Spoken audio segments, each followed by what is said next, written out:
developments and all of that. We've got job news, economy news. That's all good news. The NFL ratings are down. You've got perhaps the biggest data breach in the history of the NSA on our hands. I've got a stack of laughing at liberal news. But first, considering all of the confusion and all of the questions we have right now on the cyclone bomb and the weather hitting New England right now, I think we should go to the expert, Al Gore. What is going on? Scientists reported with unprecedented alarm that the North Polar ice cap is, in their words, falling off a cliff. One study estimated that it could be completely gone during summer in less than 22 years. Oh. Another new study to be presented by U.S. Navy researchers later this week warns it could happen in as little as 7 years. It's the Man Bear Pig. Tonight, with much of the country in a deep freeze, the Great Lakes are battling a record-breaking, bitter onslaught of snow. Tonight, more than 200 million Americans dealing with an Arctic blast. Winter weather alerts from the Rockies to New England, even into the deep south. Well below zero for wind chills once again, and the pattern is such we might see some snow across the southeast. This is just wild, Al. In Lorain, New York, firefighters tunneling their way into this home. Is that Al Gore's house? Trapped inside. I think Al Gore's in there. Don't stop. The co-founder of the Weather Channel now says man-made global warming is a myth made up to push a political message. This is an incredible bad science. All right. We need a mass of volunteers to Al Gore's house immediately. He has been snowed in. The doors are shut. Their doors are shut. He's been snowed in. We're going to get you, Al. What's this? Yeah. Al Gore is snowed in, folks. He's snowed in, and he's blaming global warming. We're going to get you out of there, Al. He's starting to lose his mind. Okay. We're going to get to the real news on the other side of this break. We've got a couple polls right now at the War Room Show on Twitter. Follow us on Twitter at War Room Show. Now, I want to cover the poll that we put out yesterday first. Go to the one from yesterday first, guys, because with all of the Bannon confusion and intrigue and everything that's going on, what I'm noticing, though, from at least our audience here is people aren't really kind of buying into the Bannon drama. And if this was an attempt to split Trump's base or fracture Trump's base, it's not working. Guys, let's make this full screen so that I can read it real quick. Because the reason I want to cover this is because, okay, so the poll was what caused the Trump-Bannon feud? And Bannon in it for himself, Bannon quotes were fabricated, Bannon and Trump are trolling, or Bannon political influence failing. And the winner was Steve Bannon and Trump are trolling. That got 6,000 votes. So most of the people in that poll aren't even buying it at all. They think that there's some other ripple to this to be known in the future. So that was yesterday's poll. Now today's poll, what is today's most exciting story? Steve Bannon drama, Department of Justice reopening the Clinton email investigation, Paul Manafort sues Robert Mueller over the Russian probe entrapment, or the Dow Jones crossing 25,000 for the first time ever, hitting another record. And as of right now, just over 1,000 votes. The Department of Justice reopening the Clinton investigation is the most exciting news story to our audience. So what that tells me, whatever is behind all the Bannon drama, whatever is the true story behind all that, and I'm sure we're going to talk about that here today, Trump's base is not affected by this. The Liberty Movement is not affected by this. The Make America Great Again movement is not being affected by this. Yes, we're intrigued. Yes, we're trying to figure out what went down here. But the base is not fractured. And even though some feathers may have been ruffled here, it's not going to fracture Trump's base, and it's not going to stop our political movement from happening in 2018. This is The War Room. We'll be right back with stacks of news on the other side. Here we are. It's already Thursday, January 4th, 2018. This is The War Room. I'm your host, Owen Schroyer, and we have stacks and stacks and stacks of news. It does appear justice is inching closer to Hillary Clinton. All kinds of different angles and aspects of that we're going to cover today. Eventually, we're going to do a segment of laughing at liberals because I have a stack of news that we can use for laughing at liberals here. And you've got extreme weather hitting the United States right now. In fact, we might as well just get that out of the way right now at the top. By the way, though, if you go to @WarRoomShow on Twitter, we have a poll out. I ask you to follow us on Twitter @WarRoomShow, and that's where you can vote on our daily polls. We'll be launching these polls right before we go on air and then concluding them, well, when we finish, but also at the end of the poll, which will be the next day. What is today's most exciting news story? Steve Bannon drama, Department of Justice reopened Clinton email investigation, Paul Manafort sues Robert Mueller over the entrapment with the fake Russian probe, or the Dow Jones hits a record crossing 25,000 for the first time. So those are the options for today. We ask that you vote, and that's how you can kind of have a say in where our coverage goes. But just to get this out of the way, we were trolling Al Gore in the first segment. I'm never going to stop trolling Al Gore because, well, he's a complete moron and somehow was the vice president of America. But you've got the cyclone bomb, they're calling it, this winter storm that's hitting the Northeast right now. It's bringing record colds to many areas, record snowfall to many areas. National Weather Service is warning you could get up to 18 inches of snow in Boston. In other, well, sort of weather-related events, I guess just events like an earthquake, a volcano, Mount St. Helens, an active volcano, had 4 times as many earthquakes than usual last month. So is that a sign of things to come at Mount St. Helens? And then you also had a 4.4 earthquake hit the Hayward fault line in San Francisco yesterday. So we'll continue to maintain that. And that just gets that out of the way. But we had a caller call in yesterday asking, it's kind of strange. I mean, is all of this snow a real story? Is it really that big of a thing?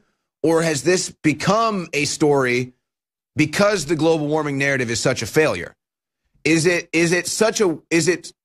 crazy to us that there's about to be 18 inches of snow and a cyclone bomb winter storm about to hit the New England coast? Is that crazy to us because we were told global warming is real, because we were told the planet keeps heating up, because we were told we would never see anything like this again, because we were told the polar ice caps would melt? Or is this just weather? Is this just weather? This is normal. That part of America was always getting big snow. I mean, look at history. I mean, maybe certain patriots traveled across certain bodies of water that were iced over. I don't know. Maybe it happened sometime. So maybe that's normal. So maybe it's not really a story. But the real story is that global warming is a total hoax. That's the real story. That's why they twist the narrative and now say climate change, which is what we were saying when they were saying global warming. So Al Gore is currently snowed in to his multi-million-dollar den, and he's blaming Man Bear Pig, so people are on their way to rescue him. Okay. Now let's hit this positive news, because Trump, the Russian agent, is going to crash the economy, they said. It's not working. The Dow Jones Industrials cross 25,000 for the first time. So first you have all of these records set in the stock market. Okay, those have been noted. We just hit another record. It crosses 25,000.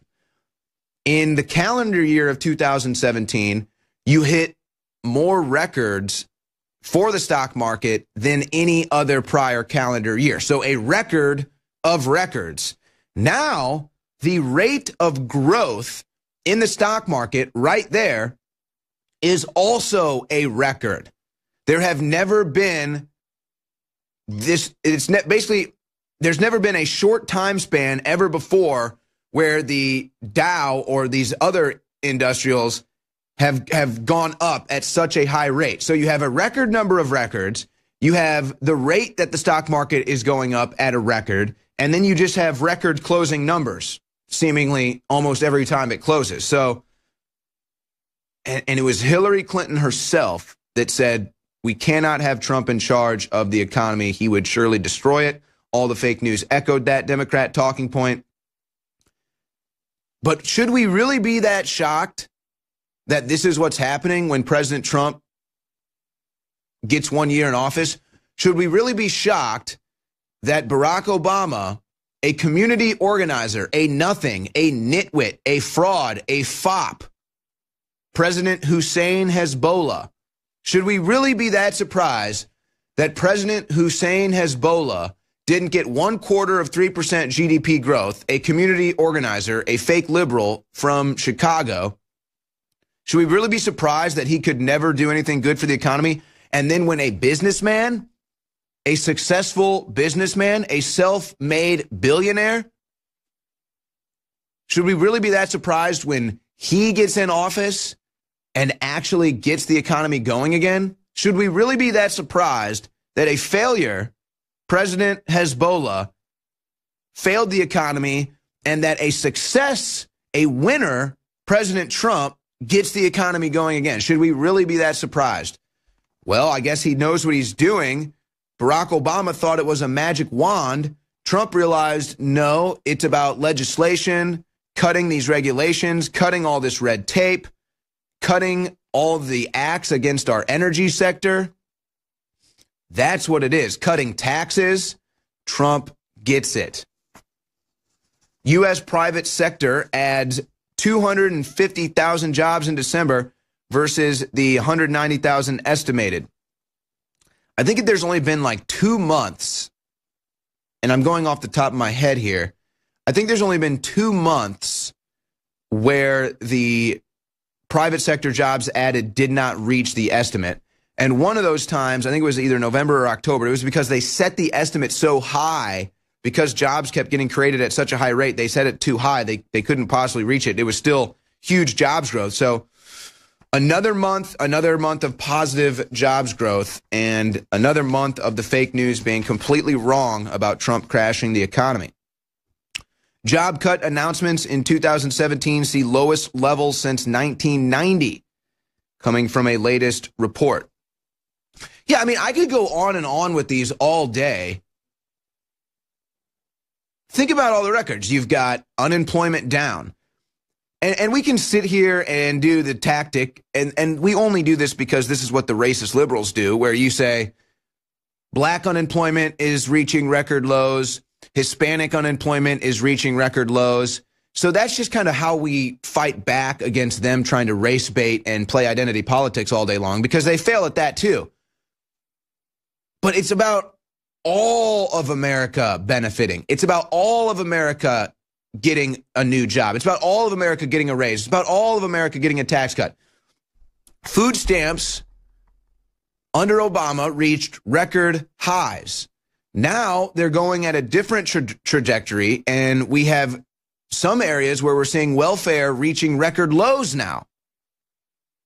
So yes, that's what we need. We can't have a population dependent on the government. This is supposed to be an independent nation. People came here to be independent from any authority, independent from some government telling them how to run their lives. That's the point of America. Get it? I think people are starting to get it now. And what's going to happen when they start seeing their paychecks with a little more money in them because they're not getting taxed as much? People are going to start to look at Trump a little bit differently. And they might still hold on to some of that hatred that they've been harboring. But when they get to the poll and they think, man, I really liked making more money this year, Trump is going to win in a landslide in 2020, folks. It's not even going to be close. Well, you take a knee and then you take a nosedive in the ratings. NFL TV viewership takes heavy hit again in 2018, and this is a larger hit than they've taken in any of the previous years where they were taking marginal hits. Now they take a very large hit to their ratings, and that's the bread and butter. That's why teams were moving to Los Angeles. It's all about TV ratings. If the TV ratings are going down, that's going to be a major issue. That's what you get for taking a knee during the national anthem. Not a good public image. Oh, but if you wear cleats that mimic Christmas Santa Claus hats, then you get fined. Okay, that's where the NFL stands on that. How about this headline here? Chinese President Xi Jinping orders army to prepare for war in chilling footage. Now, I've always said this. North Korea is not the real threat. China is. North Korea is basically a junkyard dog for China. And Trump, I believe, is aware of this, and that's why he calls China out for sending oil into North Korea. But now the U.S. military is doing jungle training. Obviously, you've seen what's been reported about what's going on in North Korea, where they launch. I shouldn't be laughing. It's just, I mean, it's kind of indicative of the state they're in, where they launch a missile and hit themselves. I mean, think about that. Nobody wants World War III. At least nobody here. No, I don't think any general population wants World War III. But you know somebody does. And Xi Jinping is now ordering his army to prepare for war. All right, we're going to be joined by John Rappaport coming up in the next segment. Tyler Nixon will also be joining us in the third hour. I've got a stack of news here, but we're going to knock this out in a full self-contained segment, so we'll probably do that. This stack of news is so important that I need to focus really hard and make sure that I'm in the full zone when I get to the stack of news, because the developments right now that are inching closer and closer to Hillary Clinton are huge. The developments right now exposing the fake Russian investigation and Robert Mueller's team is getting closer and closer. And there's just multiple angles here. And then you ask, what is Jeff Sessions doing? Well, he's trying to put out a joint still. He's trying to figure out what to do about marijuana, a minor issue, at least in my opinion. But let's play a clip here, because this is what we told you was going to be coming. Guys, let's prepare clip 6 here. So slowly but surely they are trying to create this narrative that Trump is unfit for office. You've been seeing it everywhere, whether it be a tweet, whether it be a statement he makes, whether it be him photobombing his son Barron Trump over Christmas, whatever it is. They think he's nuts because that's them actually projecting their mental shortcomings onto President Trump. But regardless, you're starting to see this more and more. And so now they're even bringing this up to Sarah Huckabee Sanders during the press briefings. Here is an NBC reporter asking the press secretary Sanders if President Trump is mentally ill. A couple questions. I'll try to make these simple. First, did the president... You don't think I can handle the hard ones? Did the president's son, Donald Trump Jr., commit treason? I think that is a ridiculous accusation, and one that I'm pretty sure we've addressed many times from here before. Finally, John Decker? If I can ask you after the tweet about nuclear... You know what, just pause it real quick. Pause it here, because this whole thing, it's like we miss like the most blatant double standard because it's so big. It's like you don't even point it out. But how is it that we're sitting here and we've got people talking about Donald Trump Jr. committing treason? Let me just point out a couple basic facts about this. One, Donald Trump has never served public office. Donald Trump Jr. was never elected to any office. He's never ran for any office. He's never ran any, political campaign to try to get elected. He's never been in any public sector, state-run job. So how is it we're all, well, not, but all these people are saying treason, Trump Jr. treason. Look at what the people that actually worked in our government were doing. I mean, it's so crazy. You just ignore it. It's so crazy. It's like, oh, Don Jr. treason. And you're just like, right, okay. You do realize what Barack Obama was doing with Operation Fast and Furious, covering up for Hezbollah, sending cash over to Iran. Nothing treasonous there, though. What about Hillary Clinton? He came, he saw, he died. Uranium One deal. List goes on and on. No treason there, though. But Don Jr. has a meeting with a lawyer while he's not even serving any public office. That's treason, though. These racist liberals really show their true colors as complete partisan hacks when they ignore these double standards. All right, so now let's go back to this reporter about to ask Sarah Sanders if Trump is mentally ill. Be concerned about the president's mental fitness, that he appears to be speaking so lightly about threats regarding the nuclear button. I think the president and the people of this country should be concerned about the mental fitness of the leader of North Korea. He's made repeated threats.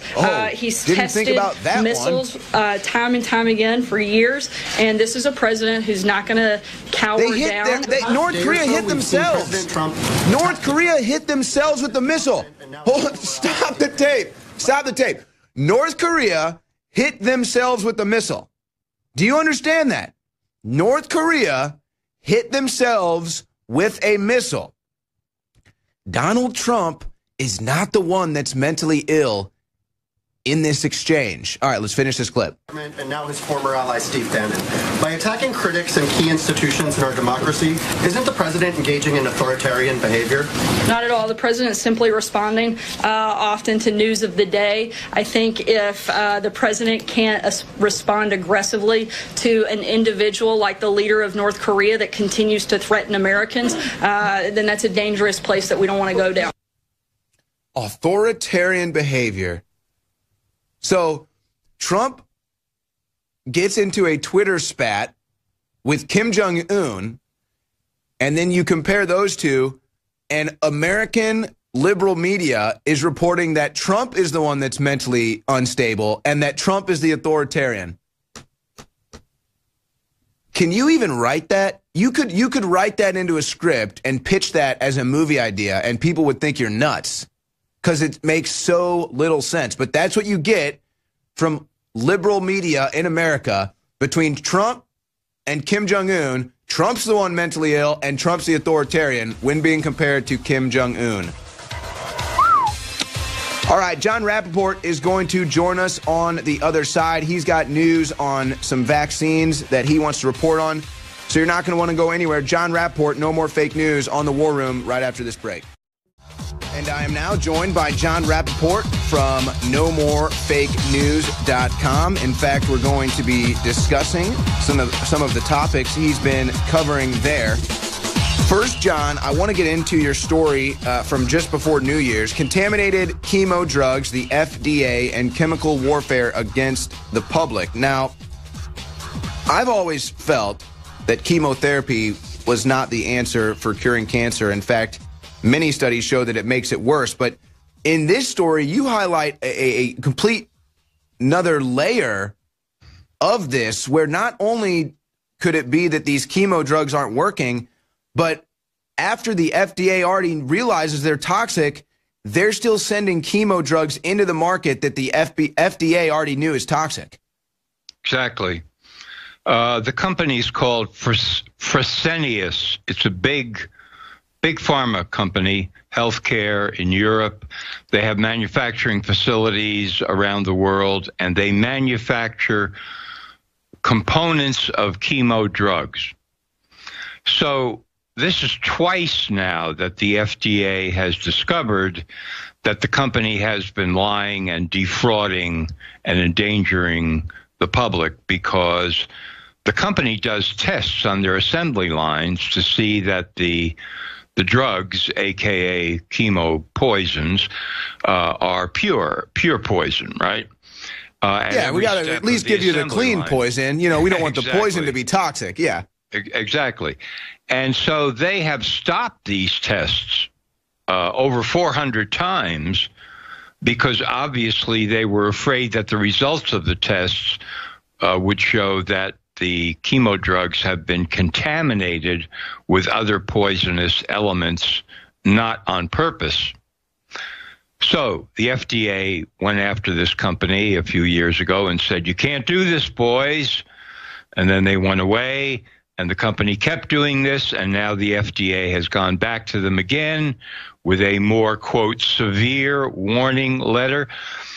But none of this has stopped Fresenius from shipping their chemo components to other manufacturers who make chemo drugs. And these chemo drugs, which could very well be contaminated, are still coming into the U.S., still coming into other countries, and nothing is being done to stop it.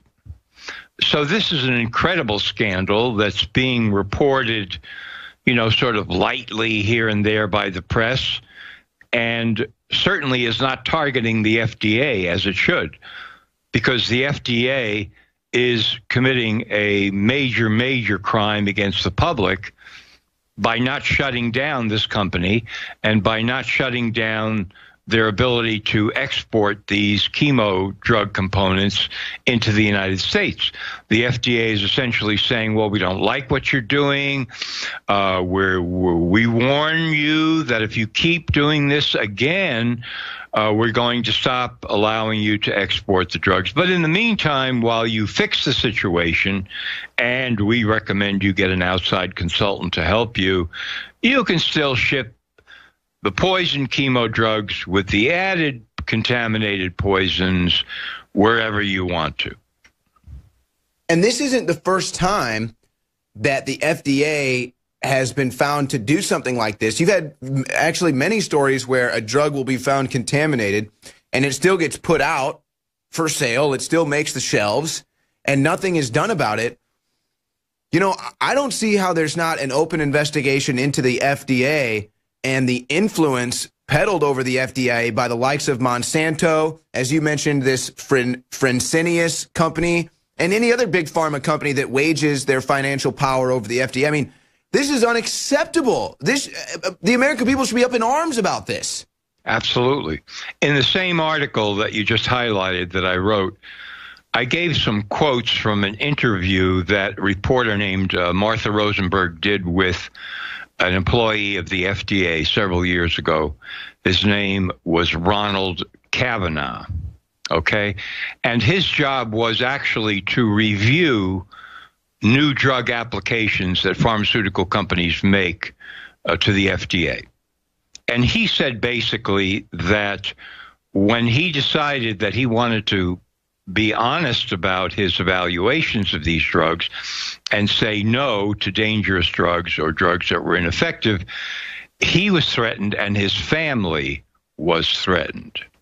He thought that he could be possibly sent to prison or worse if he kept standing up to his bosses at the FDA. So what we're looking at there is a complete mafia operation, a rogue FDA agency that's been out of control for decades and decades and decades. In fact, when I ran for a seat in the U.S. Congress in 1994, one of the major items on my platform was the FDA is a rogue criminal agency. The whole thing needs to be disbanded and start all over again. Get rid of all the people. And that was 94. Imagine 94. What it's ballooned into now. Exactly.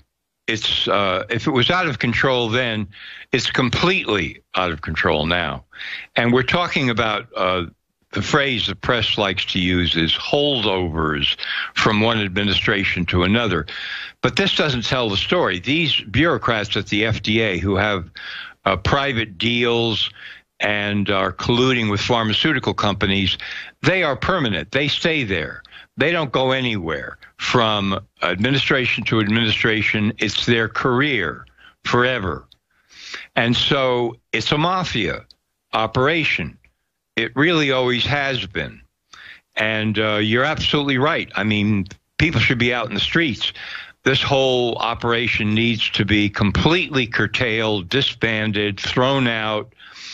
Criminal prosecutions have to result. People go to prison for very long terms. And then maybe you can start over with something that's really sensible. No, well, I heard a tape of Donald Trump that was secretly recorded talking about, touching women. I don't have time to protest the mass poisoning of an entire society. I don't have time for that protest. That's no good. But, it's amazing to me as we sadly joke about this. You have Jeff Sessions, who is obsessing right now, trying to, I guess, stop marijuana from getting legalized or decriminalized or whatever it is. That seems to be his obsession. I mean, it seems like all the time that's all he's talking about or doing. Look at the numbers. How many people die a year from marijuana? A handful, maybe, and it's probably from, you know, poisoned marijuana, which gets into the hands of an end user because it is illegal and on the black market, versus how many people die a year from big pharmaceutical drugs. I forgot when we crossed the threshold, John, you probably remember this, but just a few years ago, the CDC's own numbers released, they crossed a threshold, more people dying from opiates and serotonin reuptake inhibitors than heroin, cocaine, and some other hardliner drug, I think maybe meth or something. All three of them combined, more people are dying from big pharmaceutical pills. Yeah, the study that I always cite is July 26, 2000, Journal of the American Medical Association. And that's a conservative estimate by Dr. Barbara Starfield, Johns Hopkins School of Public Health. I've interviewed her. 106,000 people a year in the United States die from FDA-approved pharmaceuticals properly prescribed. That would be 1 million people per decade. 1 million per decade. And I asked Dr. Starfield, has the federal government ever approached you to help them deal with this? No. Has the federal government ever mounted a program to remedy this ongoing tragedy? No, was her answer. This goes on and on and on. And every government official who's aware of this, and many are, believe me, are complicit in the crime, the ongoing crime about... And I think that's because Big Pharma has become part of the embedded deep state. This is one of the vaccines that the establishment tries to push on us every season. They do advertising campaigns all over the major sports leagues, all over schools. It's everywhere. Get your flu shot. But the strange thing about it is that they admit that it's not effective. They admit that by the time they get the vaccine out there, the flu virus has already changed and evolved into something that they aren't prepared for. Yet they still push it knowing it's ineffective. And so here we are, John. Another year goes by, another season where they talk about the flu virus, they talk about the flu vaccine, they push the flu vaccine, and then everyone that gets the flu vaccine ends up getting the flu. Well, when will the flu vaccine myth be finished? I mean, this is truly a myth. Yeah. One of the big parts of the myth was exposed in the British Medical Journal a few years ago. In fact, I'm just about to post a piece on this now because we're being told, oh, the flu is spreading to 37 states, et cetera, in America.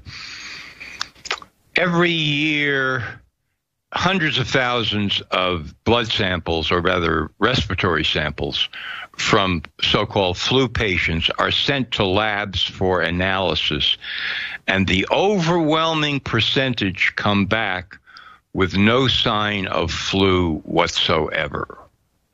This is boggling to people, but it was exposed by Peter Doshi in a British Medical Journal online. And what it means is that your typical flu symptoms like fatigue and fever, chills, etc., cough, these symptoms can be caused by a whole variety of different things. And doctors generally say, well, this is the flu, this is the flu, this is the flu. The CDC adds up all kinds of numbers and claims that they know that there are so many cases of the flu. But this is a complete lie.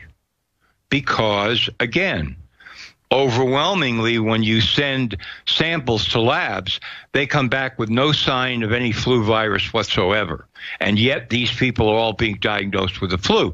So if you think that the flu vaccine can actually work, even if you believe, in the vaccine and you believe in vaccine theory, it can't possibly work in the overwhelming number of cases because the people don't have the flu to begin with. So unless pigs can fly, this is not going to work. But yet, as you say, every year there's this massive push. And there are people who say, well, I don't want to get the flu vaccine. Okay, well, you can't work here then. It's completely insane. And again, people should just simply rise up and say, you don't know what you're talking about. You're an idiot. You believe the talking heads on mainstream news. This is not the actual flu situation. The vaccine could not possibly work. But what is this weird Stockholm syndrome where I feel like in the past, they kind of used a fear technique to get you to get the flu vaccine. You know, you highlighted in The Great Virus Hoax in Modern Medicine story how they've used this before, fear campaigns, like they did with the swine flu in 2009. They did with the SARS outbreak in 2003. So it used to be like a fear campaign that they would try to run to sell these things. But now they've retreated. And I guess because they've already embedded the fear into the culture, now there's this weird angle that they come out before the vaccine and they tell you it's not effective. We have the studies. It's not effective. In fact, the flu vaccine basically that we made was for last year's flu. So this year's flu, it's completely ineffective. So it's like they've admitted, it's like, yeah, it doesn't work. We're basically giving you a poison. But we've already instilled this fear from these fear campaigns in the past. So just go ahead and get your flu vaccine anyway. Yeah, it's completely insane. So they're banking on the fact that people now are so dumb that they can't see a contradiction when it's shoved right in front of their faces. Yeah, it's ineffective, it doesn't work, but you have to take it. It's very important. And they're testing that theory out, you know. Can we bamboozle? Yeah, it's working for a lot of people. Can we bamboozle the people once again by admitting that there's nothing to this story and then just shoving it down their throats anyway? But I have to tell you that people are waking up all over the world at the same time to the dangers of vaccines and the fact that natural health and building up your immune system is really the way to health.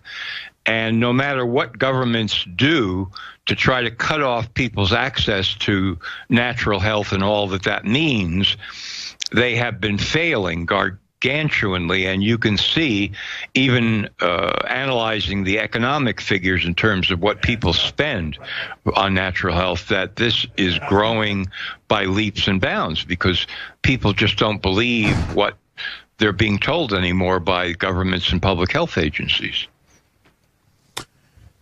Well, I'm trying to figure this out, where we go from here. I haven't seen this story yet, John. Maybe you can enlighten me on this. Has anyone released a study or a survey of the actual numbers of flu vaccine sales? Are they going up? Are they going down? Are they remaining neutral? We know that most of the people that make and manufacture these vaccines already have a deal and a contract where they're going to make X number of vaccines anyway and get paid. That's how Big Pharma works. That's how they get their money. But what about the actual sales? What about the people pushing them? What about the actual consumer? Are numbers up? Are they down? Have you seen any reports indicating that? I've seen no studies, because you're putting your finger on something very important here. No studies that are detailing the number of people basically who are taking the vaccine, because that's what you want to know. Is that number going up or is it going down? And because I see no significant stories about that, I have to assume that it's not going up, that it's probably going down, and they would not like people to understand that, because that would indicate, okay, loss of faith. I mean, people have to understand, the CDC, the Centers for Disease Control, they hold conferences where they discuss how are we going to push these vaccines? What are we going to do? These are marketing and PR conferences. And they talk about, okay, we have to instill fear. We have to exaggerate the fear. This is on the record. I mean, I'm not just making this up. We have to exaggerate the fear. We have to talk about death, potential death. And let's keep in mind when you talk about big pharmaceutical companies, they send a lot of advertising dollars through these mainstream television networks. So you've got another situation where they know, hey, we're funding you, and we need you to kick us back a little fear campaign. Give a little fear-mongering on the air. That'll give us a little kickback. You bet. Robert F. Kennedy Jr. made a tremendous quote he had a discussion with Roger Ailes, who was the head of Fox News at the time.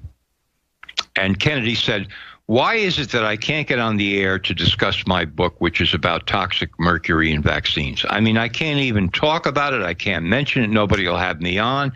And Ailes said, "Listen, 70% of our advertising comes, as far as the news goes, from pharmaceuticals. And if anybody on my news channel had a person like you on," and these were friends, these two guys were friends, "I would fire them the next day because that's where our money comes from." So the pharmaceutical companies basically control mainstream news. And if you don't think so, just watch a little television and see how many drug ads are now spread out across the spectrum. They're everywhere. And all you got to do is listen to the silence about these breaking stories about how they admit the flu vaccine is unsafe. You know, old vaccines like Gardasil and the dangers of that. Look at how they never cover that. That's totally based on the synergy they have with Big Pharma. John Rapport, thank you so much for joining us. You can find all his work at nomorefakenews.com. There goes John Rapport. Now, for us, you know that we are now live 10 hours a day, Real News with David Knight, the Alex Jones Show. He's on almost 4 hours every day now. And then the War Room from 3 to 6 with myself and Roger Stone. It's all possible because of your support at InfoWarsStore.com. So I urge you, get to InfoWarsStore.com before the New Year's extended sales are up. That includes half off. That's 50% off some of our top sellers like Super Male Vitality, Brain Force Plus, Survival Shield X2, Vitamin Mineral Fusion.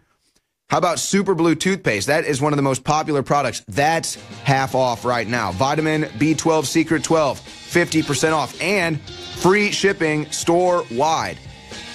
Free shipping and 50% off all InfoWars Life Select Storable Food products. You're hearing the stories about earthquakes and volcanoes. Might be a good time with free shipping and 50% off InfoWars.